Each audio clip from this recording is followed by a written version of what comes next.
അപ്പോൾ ഗൈസ്, ഇന്നലെ നമ്മൾ കണ്ടുമുട്ടിയ ലുട്ടാപ്പി വീണ്ടും എൻ്റെ മുന്നിൽ അപ്രതീക്ഷിതമായി വന്നിട്ടുണ്ട്.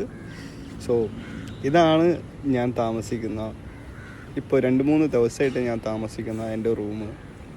വളരെ ദയനീയകരമായ ഒരു അവസ്ഥയിലൂടെയാണ് ജീവിതത്തിൻ്റെ മുന്നോട്ടുള്ള പോക്ക്. സോ മുന്നോട്ട് പോകാൻ വേണ്ടിയിട്ട് നമ്മളിങ്ങനെ എവിടെയും പെട്ട് നിൽക്കണ്ടല്ലോ. അത് കഴിഞ്ഞ് കുട്ടാപ്പിനെ അടുത്ത് വന്ന് വെറുതെ കുറച്ച് കളിപ്പിച്ചു, കളിപ്പിച്ച് അങ്ങനെ ഇരിക്കുമ്പോൾ ഇതാ ക്രിക്കറ്റ് ഗ്രൗണ്ട് കളി നടക്കുന്നുണ്ട്. കുറച്ച് പീപ്പിൾസ് അവിടെ നിന്ന് ക്രിക്കറ്റ് കളിക്കുന്നുണ്ട്. അങ്ങോട്ട് പോകാനൊക്കെ ഭയങ്കര ആഗ്രഹം ഉണ്ടായിരുന്നു, പക്ഷെ ഒരു ചായ കുടിക്കണം.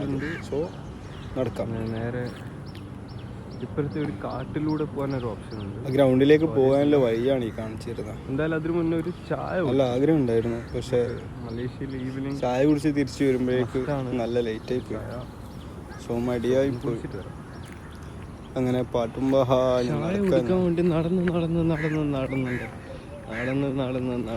കൊച്ചിയിലൊരു കപ്പലെടുത്തേ, ചന്ദ്രക്കല പോലൊരു കപ്പൽ, ആ കപ്പലിൽ അറബിക്കപ്പലിൽ എന്തെല്ലാം കോളുണ്ട്, ചെറുതായിട്ടൊന്ന് കടന്നു. ആ കപ്പലിൽ അറബിക്കപ്പലിൽ എന്തെല്ലാം കോളുണ്ട്. അറിയത്തില്ല. രണ്ട് ബംഗാളി ഇങ്ങനെ നടന്നു വരുമ്പോ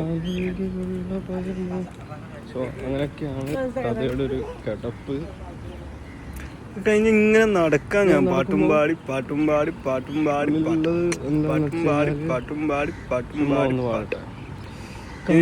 ഈ സൂര്യനെ നോക്കിയിട്ട് എന്തോ ഞാൻ പാടുന്നുണ്ട്.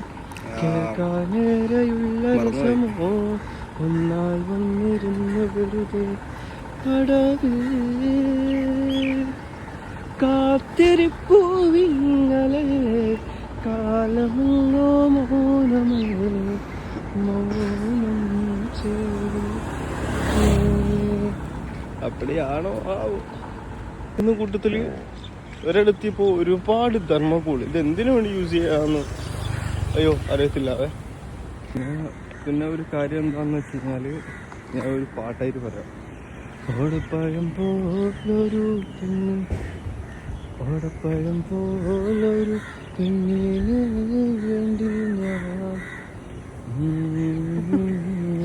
അലഞ്ഞോനാണ്ട് ആത്മാർത്ഥമായി ഞാൻ സ്നേഹിച്ച കാരണം എന്നെ തനിച്ചാക്കിപ്പോയില്ല. ഓടപ്പഴം പോലൊരു പെണ്ണിന് വേണ്ടിയിട്ട് എവിടേക്കോ എത്താൻ നോക്കി, പക്ഷെ എവിടെ എത്താത്ത കാരണം ആ പെണ്ണ് തന്നെ ഇട്ടിട്ട് പോയി. സോ ഇപ്പം ഞാൻ ഒറ്റയ്ക്കേ ഉള്ളൂ. തോന്നിയ പോലെ ഇഷ്ടം പോലെ അങ്ങനെ പോവും. സോ ലിമിറ്റ് വെക്കാനോ അല്ലെങ്കിൽ എൻ്റെ മുന്നിൽ ബാധ്യതയായിട്ട് അതൊരു കുറവാണെന്നോ അല്ലെങ്കിൽ ഒരു കൂടുതലാണോന്നല്ല. തന്നാൽ അടിപൊളിയായിട്ട് നോക്കും, തന്നില്ലെങ്കിൽ ഞാൻ അടിപൊളിയായിട്ട് നോക്കി ഞാൻ എന്നെ തന്നെ നോക്കി പോകണം. സോ ആ ഒരു ചെറിയൊരു സന്തോഷം പങ്കുവെക്കാമെന്ന് വിചാരിച്ചു. വേറെ പ്രത്യേകിച്ച് കാര്യമായിട്ടൊന്നും പറയാനില്ല. ഈ ലോറി ഉണ്ടോ? ഇതിൻ്റെ ബാക്കില്ല, തലയും നടുവും മാത്രമേ ഉള്ളൂ. പാവലോറി. പിന്നൊന്നും നോക്കിയില്ല. ഹോട്ടലിലെത്തി വന്നിരുന്നു, ഒരു നെയ്യപ്പെടുത്ത് കഴിച്ചു. ഇപ്പോൾ നാളെ സെക്കൻഡ് ചായ കൊണ്ടിപ്പോൾ വരും. നല്ല ഇഞ്ചി ഇട്ട കട്ടൻ ചായ. അപ്പം ഇങ്ങനെ നടന്നുകൊണ്ടിരിക്കുമ്പോഴാണ് ഞാനൊരു അത്ഭുതം കണ്ടത്. വാഴ.